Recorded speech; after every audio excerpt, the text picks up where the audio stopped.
Hi! Today I'm going to put a twist on a technique for backgrounds to make it a focal point for a gorgeous fall card using the Stampin' Up! Falling for Leaves stamp set and coordinating detailed leaves thinlits dies.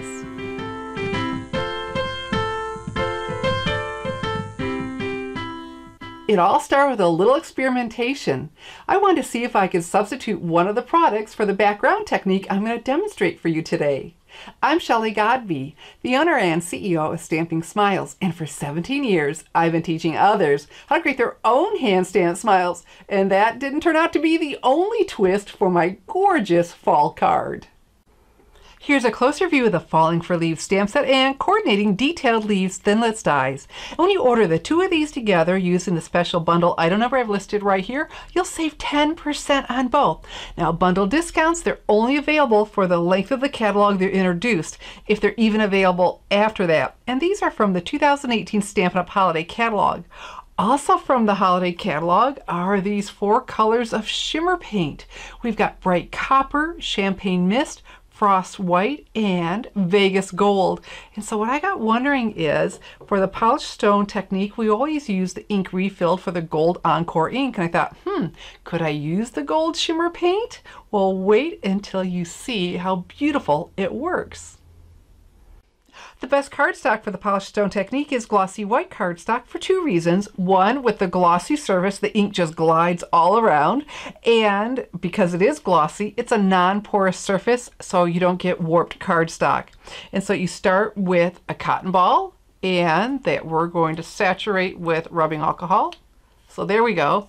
And then before we used to use the Gold Encore ink refill. And it's like I said, I was hoping it would work, and clearly it did, because I'm going to show you the Vegas Gold shimmer paint. Okay, so you shake this up, and then with the ink refill, we used to dot it all around.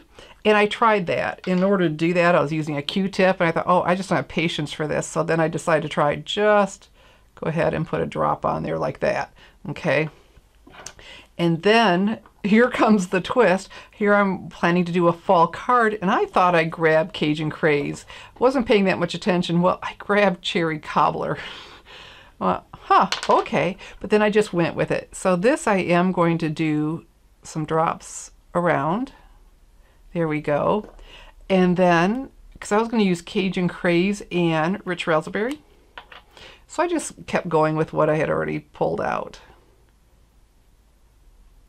And then I did want some warmth in there, so I've got the Daffodil Delight.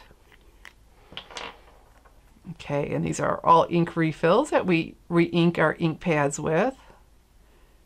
So there we go. So we've got the alcohol that's going to deliver it, and then we've got our glossy white. So instead of just pouncing, pounce and twist. Oh, let me get a piece of scrap paper underneath me. There we go.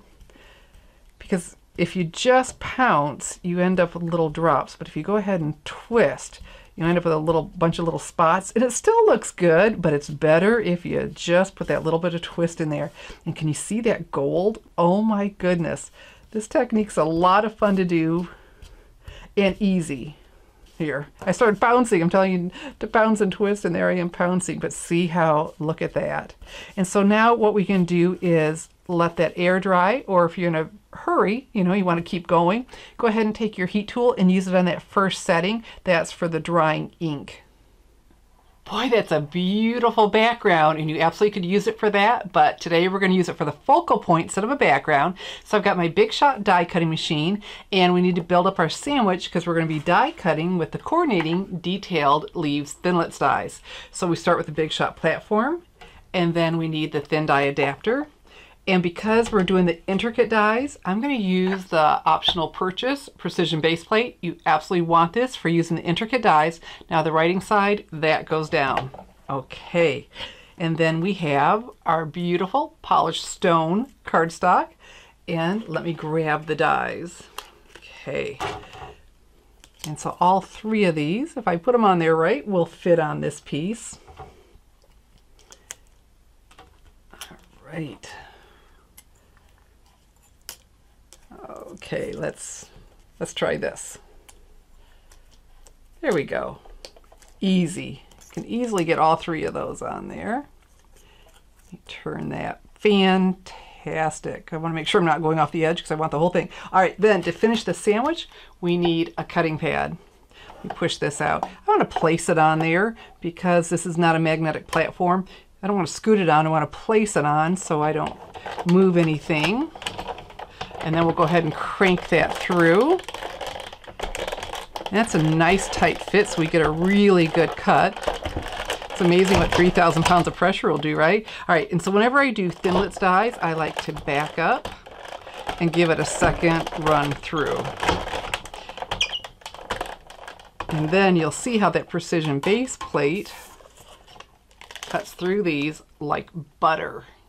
I can hardly wait for you to see how gorgeous these turned out. So they fell right out of the paper because that precision base plate is that good. So what I have here is my Big Shot die brush and a foam mat that comes with it.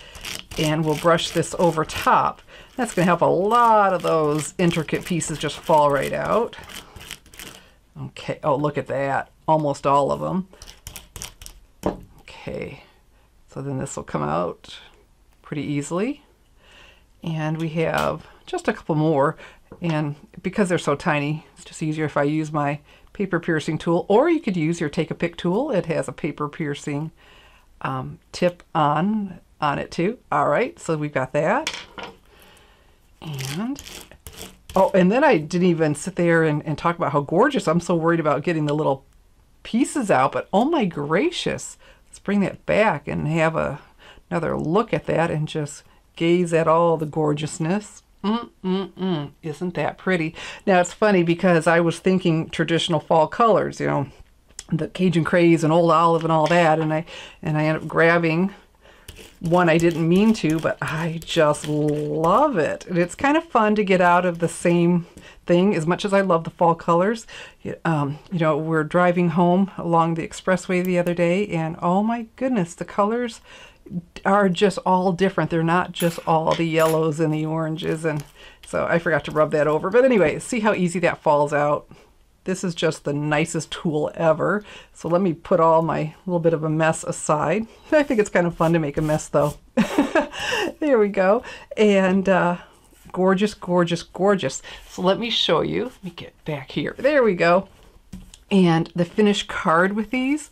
So every one you do will be a little bit different because you're probably not, no matter how careful you are, you're not going to place the exact same amount in the exact same place.